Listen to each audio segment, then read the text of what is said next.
শিক্ষার্থীবৃন্দ, আজকের ক্লাসটি ক্লাস 8-এর স্টুডেন্টদের জন্য সিন কম্প্রিহেনশন বাংলাদেশি কুইজিনের উপর। ওকে, সিন কম্প্রিহেনশন বাংলাদেশি কুইজিন। তোমরা রেডি হয়ে নাও। তো চলো আমরা প্যাসেজটা একটু দেখে নিই।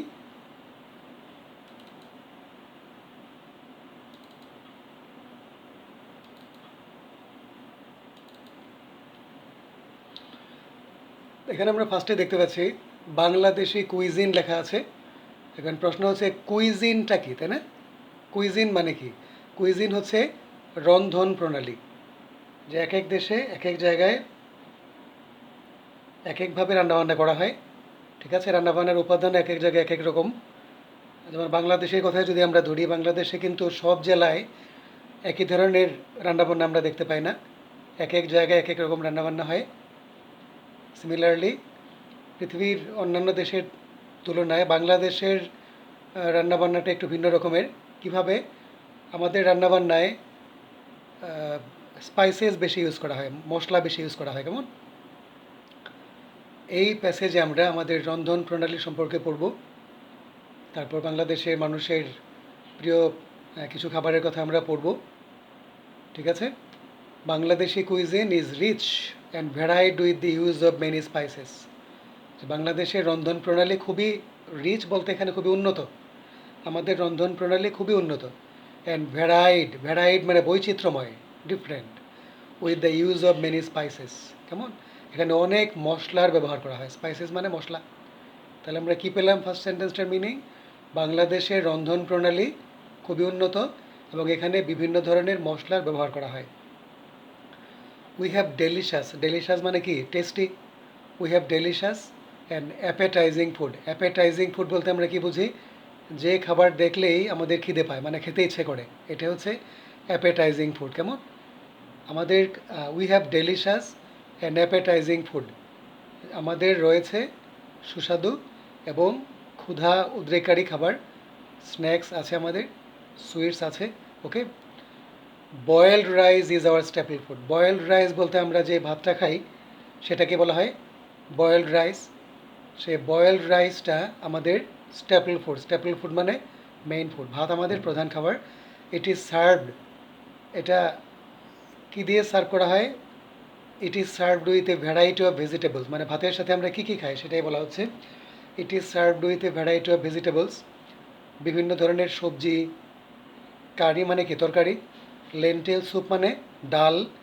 ফিশ অ্যান্ড মিট, তার মানে আমরা ভাতের সাথে বিভিন্ন ধরনের সবজি, তরকারি, ডাল, মাছ এবং মাংস খাই।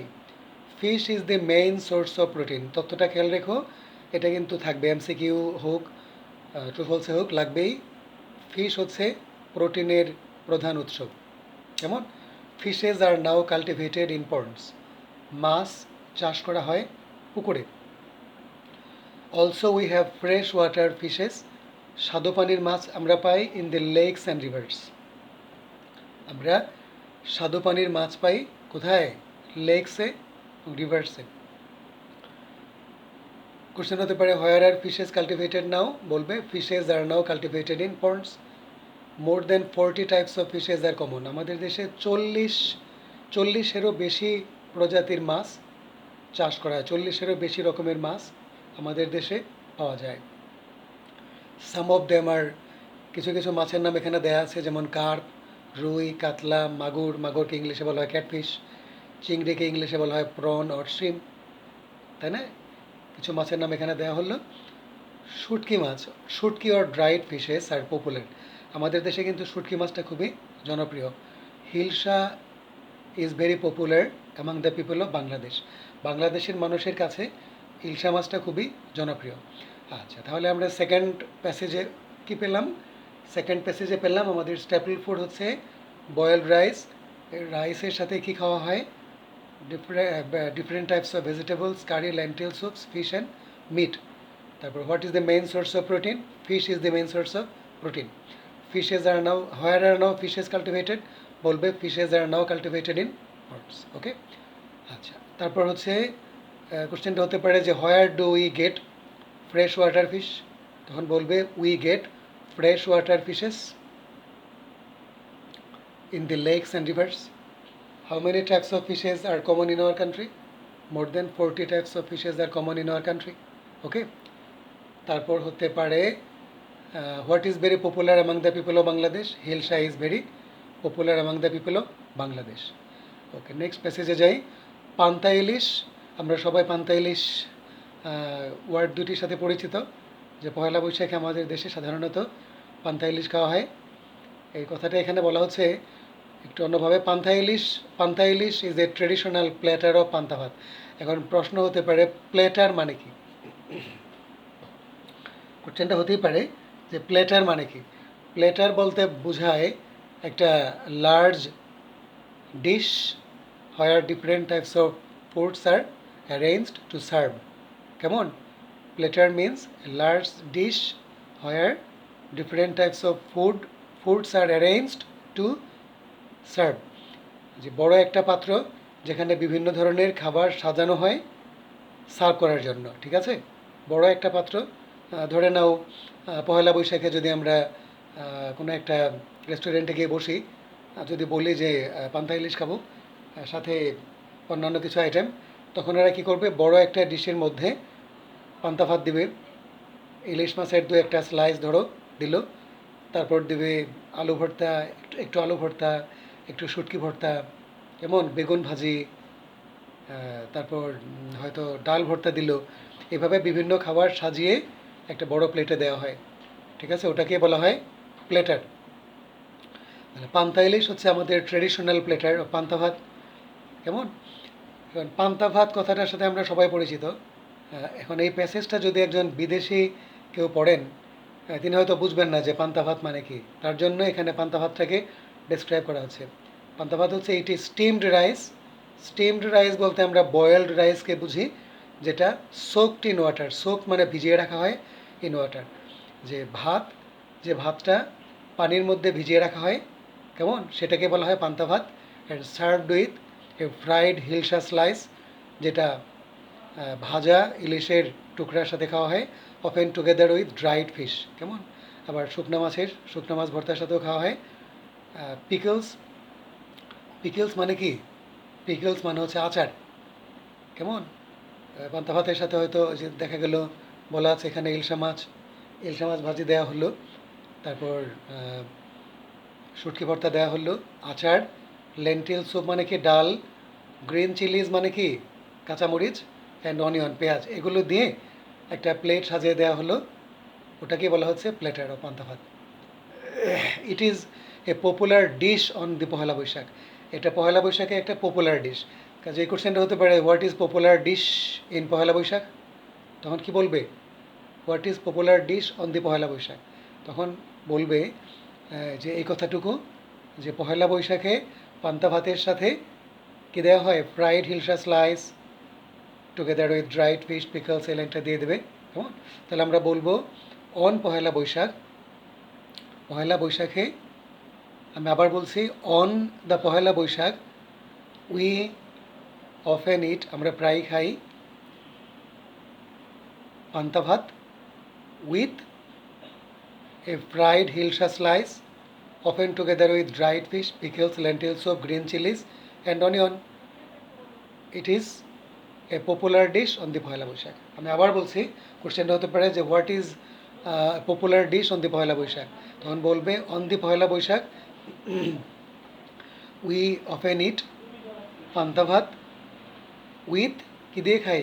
A fried hilsa slice, often together with dried fish, pickles, lentil soup, green chilies and onion. It is a popular dish on the Poila Boishakh. Okay? The people of Bangladesh are very fond of sweets. বাংলাদেশের মানুষ খুব মিষ্টি প্রিয়। Fond of মানে প্রিয়। এদেশের মানুষ খুব মিষ্টি প্রিয়। অলমোস্ট অল বাংলাদেশি উইমেন, প্রায় মানে বাংলাদেশের প্রায় সকল মহিলা প্রিপেয়ার সাম ট্রেডিশনাল সুইটস, আমাদের ঐতিহ্যগত মিষ্টি বানায়। স্পেশালি গ্রামে গেলে দেখা যায় বিভিন্ন ধরনের মিষ্টি তারা বানায়। Pitha, a type of sweet made from rice flour. Rice flour বলতে আমরা কি বুঝি? চালের গুঁড়ি। কেমন? যে এক ধরনের পিঠা যেটা চালের গুঁড়ি দিয়ে তৈরি করা হয়। ঠিক আছে? সেখানে আবার সুগার সিরাপ, চিনির রস মোলাসেস তোমরা জানো, ঝোলা গুড়, এক ধরনের গুড়, অ্যান্ড সামটাইমস মিল্ক। ঠিক আছে, তাহলে চালের গুঁড়া দিয়ে পিঠা বানিয়ে সেটা চিনির রস, গুড়ের রস, তারপর হচ্ছে দুধ, এগুলোর মধ্যে ভিজিয়ে এক ধরনের পিঠা তৈরি করা হয়, loved by the entire population, যেটা সমগ্র মানুষ পছন্দ করে। এন্টায়ার মানে সমগ্র। যেটা কোশ্চেন হতে পারে যে what do the entire population love, তখন বলবে the entire population love pitha. কেমন? তারপরে কি লিখবে? আবার বলছি, the entire population love pitha, a type of sweet made from rice flour, sugar, syrup, molasses and sometimes milk. ওকে, এটুকু দিয়ে দেবে। ডিউরিং উইন্টার, শীতের সময় পিঠা উৎসব, পিঠা উৎসব যার মানে হচ্ছে pitha festival, is organized by different groups of people. শীতের সময় মানুষ মানে বিভিন্ন গ্রুপের মানুষ কি করে পিঠা উৎসবের আয়োজন করে থাকে, তাই না? বিভিন্ন প্রতিষ্ঠানে এটা হয়ে থাকে, তাই না? বন্ধুবান্ধবরা মিলে একটা গ্রুপ করে এই প্রোগ্রামটা, এই ফেস্টিভ্যালটা করে থাকে। Sweets are distributed among close relatives, মিষ্টি বিতরণ করা হয় ক্লোজ রিলেটিভসদের মধ্যে, নিকটাত্মীয়দের মধ্যে। কখন? When there is good news, যখন কোনো সুসংবাদ আসে, যেমন বার্থ, তারপর হচ্ছে ওয়েডিং, প্রমোশন এটসেট্রা। ওয়েডিং অর্থ কি? বিবাহ। প্রমোশন বলতে পদোন্নতি, মানে কারোর জন্ম হলো, কিংবা বিয়ে, কিংবা চাকরিতে প্রমোশন, এই ধরনের গুড নিউজের ক্ষেত্রে নিকটাত্মীয়দের মধ্যে মিষ্টি বিতরণ করা হয়। Sweets of Bangladesh are mostly milk based, বাংলাদেশের মিষ্টি বেশিরভাগ মিল্ক বেসড, দুধ দিয়ে বেশিরভাগ মিষ্টি তৈরি করা হয়। দি কমন ওয়ান্স, কমন কিছু মিষ্টির নাম এখানে বলা হচ্ছে, রসগোল্লা, সন্দেশ, রসমালাই, গোলাপ জামুন, কালো জামুন অ্যান্ড চমচম, এগুলো আমাদের কমন কিছু মিষ্টি। There are hundreds of different varieties of sweet preparation, আমাদের দেশে শত শত রকমের মিষ্টি তৈরি হয়। Sweets are there for an important part of the day to day life of Bangladeshi people, যে মিষ্টি বাংলাদেশের মানুষের জীবনে মানে দৈনন্দিন জীবনে একটা ইম্পর্ট্যান্ট পার্ট। ওকে, এটা ছাড়া আমাদের চলেই না। ঠিক আছে, আচ্ছা, এখন এই যে প্যাসেজটা আমরা আলোচনা করলাম বাংলাদেশি কুইজিন সম্পর্কে, আশা করি তোমরা সবাই ক্লিয়ার হতে পেরেছো। চলো আমরা এখন এমসিকিউগুলো দেখে নেই।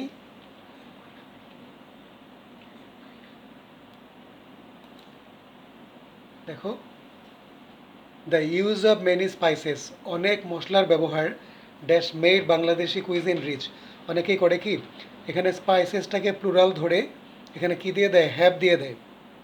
নো, সাবজেক্ট হচ্ছে the use of many spices, অনেক স্পাইসেসের ব্যবহার। ইউজ হচ্ছে সাবজেক্ট, ইউজটা কিন্তু সিঙ্গুলার। কেমন? কাজে হ্যাভ না হয় হ্যাজ হবে। The use of many spices, অনেক মশলার ব্যবহার, has made Bangladeshi cuisine rich, অনেক মশলার ব্যবহার বাংলাদেশি কুইজিনকে উন্নত করে দিয়েছে। কেমন? Our foods are very bitter, খুবই তিতা নাকি সাওয়ার? বলো, খুবই তিতা, খুবই টক, পানজেন্ট, পানজেন্ট বলতে আমরা ঝাঁঝালো বুঝি, আর এখানে টেস্টি, সুস্বাদু, তাই না? কোনটা হবে বলো তো? Tasty. Boiled rice, boiled rice মানে কোনটা? যে ভাত আমরা খাই। Is our dashed food, food main food, গল্পে ছিল staple food. Fish is the dash source of protein, fish is the গল্পে ছিল মেইন সোর্স অফ প্রোটিন, মাছ হচ্ছে প্রোটিনের প্রধান উৎস। ওকে, আচ্ছা, এবার আমরা যাই নেক্সটটায়। More than, sorry, dash is a very popular fish of our country, কোনটা পপুলার ফিশ? কার্প, রুই নাকি hilsa? Hilsa. More than dash types of fishes are common, যে আমাদের দেশে গল্পে কি বলা আছে? More than dash types of fishes, যে কত ধরনের চেয়ে বেশি ফিশ ফিশ পাওয়া যায় দেশে, মনে আছে? 45 না 40? একটু দেখে নাও গল্পে। এই যে মোর দেন 40 টাইপস অফ ফিশেস, যখনই কনফিউশন হবে গল্পে চলে আসবে। কেমন? নাম্বার মিস করা যাবে না, সাবধান থেকো। Panta ilish is a dash platter of panta bhat, panta ilish is a, এটা কি common platter, popular platter, modern platter না টিপিক্যাল প্লেটার? বলো দেখি। গল্পে কি ছিল? Panta ilish is a dash platter, গল্পে বলা ছিল, এই যে দেখো কোথায় পান্তা ইলিশ, পান্তা ইলিশ এই যে এখানে, panta ilish is a traditional platter of panta bhat. Traditional বলতে আমরা কি বুঝি? ট্রেডিশনাল বলতে আমরা কি এটাকে আমরা কমন ধরবো পপুলার কিন্তু জনপ্রিয়, মডার্ন হচ্ছে আধুনিক। আচ্ছা বলো, পান্তা ভাত এটা কি, পান্তা ইলিশ এটা কি আধুনিক কোনো platter according to the passage? No. তারপরে এটাকে আমরা পপুলার বলবো না, গল্পে কিন্তু বলা ছিল ট্র্যাডিশনাল। অ্যান্ড ট্র্যাডিশনাল বলতে কোনটা বুঝি, কমন না টিপিক্যাল? বলো। কমন তো খুবই সাধারণ, খুবই সাধারণ যে জিনিসটা সেটাকে আমরা ট্র্যাডিশনাল বলবো না, সেটা হচ্ছে টিপিক্যাল। তারপর people of Bangladesh dash sweets very much, people of Bangladesh like হবে না লাইকস হবে? যেহেতু পিপলটা প্লুরাল, কাজে লাইক হবে। বাংলাদেশের মানুষ সুইটস খুব পছন্দ করে। ওকে, এবার আমরা যাব কোশ্চেনে two, why is Bangladeshi food rich? Bangladeshi food কেন রিচ? মনে আছে বাংলাদেশি ফুডগুলো কেন রিচ? অনেক মশলা ইউজ করা হয়। আমরা বলবো Bangladeshi food is rich, Bangladeshi food is rich due to the use of many spices. Due to অর্থ কি মনে আছে? ডিউ টু কারণে। আমি আবার বলছি, Bangladeshi food is rich due to the use of many spices. অনেক স্পাইসেসের ব্যবহার হয়, এই জন্যই বাংলাদেশি ফুড খুব রিচ। উইদাউট ফিশ, মাছ ছাড়া, what other foods do eat with rice? মাছ ছাড়া আমরা ভাতের সাথে আর কী কী খাবার খাই? তো আমরা এখানে বলবো উইদাউট ফিশ। এখানে হওয়া উচিত ছিল অ্যাকসেপ্ট ফিশ। মাছ ছাড়া কোন কোন খাবার আমরা খাই ভাতের সাথে? উই ইট, ভাতের সাথে আমরা খাই উই ইট। এই যে এখান থেকে variety of vegetables, curry, lentil soups, ফিশটা বাদ দিতে হবে, অ্যান্ড মিট। কেমন? কোশ্চেনে বলা আছে যে ফিশ ছাড়া আমরা আর কী কী খাবার খাই। কেমন হয়ে গেল?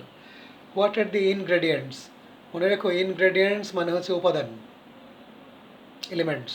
What are the ingredients of preparing pitha? পিঠা বানানোর উপাদানগুলো কী কী?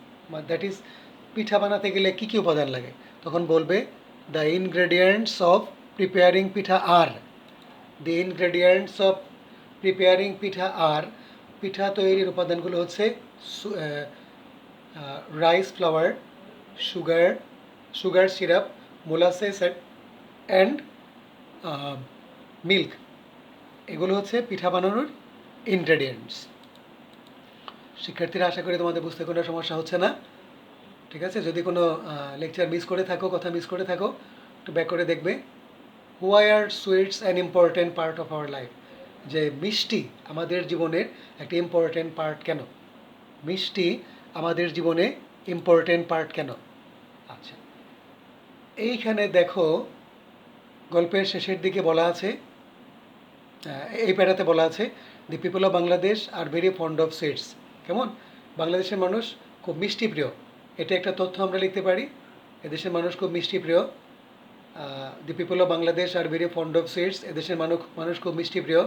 তারপরে sweets are distributed among close relatives when there is good news like births, weddings, promotion etcetera. ঠিক আছে, তারপর আর কি দেওয়া যায়? তারপর আমরা লিখব so sweets are important part of our day to day life. ঠিক আছে, মিষ্টি কেন আমাদের জীবনে একটা part?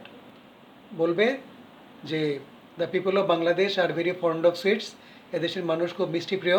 Sweets are distributed among close relatives when there is good news like births, weddings, promotion etcetera. ঠিক আছে, চাইলে তুমি ওই কোশ্চেনের অংশটুকু আগে দিতে পারো। কী ছিল কোশ্চেনে? যে বাংলাদেশের মানুষ কেন মিষ্টি প্রিয়? না, কোশ্চেনে ছিল যে মিষ্টি আমাদের জীবনে কেন একটা ইম্পর্ট্যান্ট পার্ট। তখন বলবে sweets are an important part of our day to day life. ঠিক আছে, তারপরে লিখবে the people of Bangladesh are very fond of sweets, sweets are distributed among close relatives when there is good news like births, weddings, promotion etcetera. ঠিক আছে, আচ্ছা, তো আমরা Bangladeshi cuisine সম্পর্কে আলোচনা করলাম। কেমন? আশা করি তোমাদের বুঝতে কোনো সমস্যা হয়নি। শিক্ষার্থীরা, তোমরা ভিডিওটা মনোযোগ দিয়ে আবারও দেখবে। ঠিক আছে, তাহলে তোমাদের কোনো প্রবলেম থাকবে না। তো ক্লাস 8-এ তোমরা যারা আছো, তোমাদের আমি একদিন পর পর এখন একটা করে ভিডিও ইউটিউবে পাঠাবো। ওকে, তোমরা আশা করি সবগুলো ভিডিও মনোযোগ দিয়ে দেখবে। ঠিক আছে, আজ এ পর্যন্তই।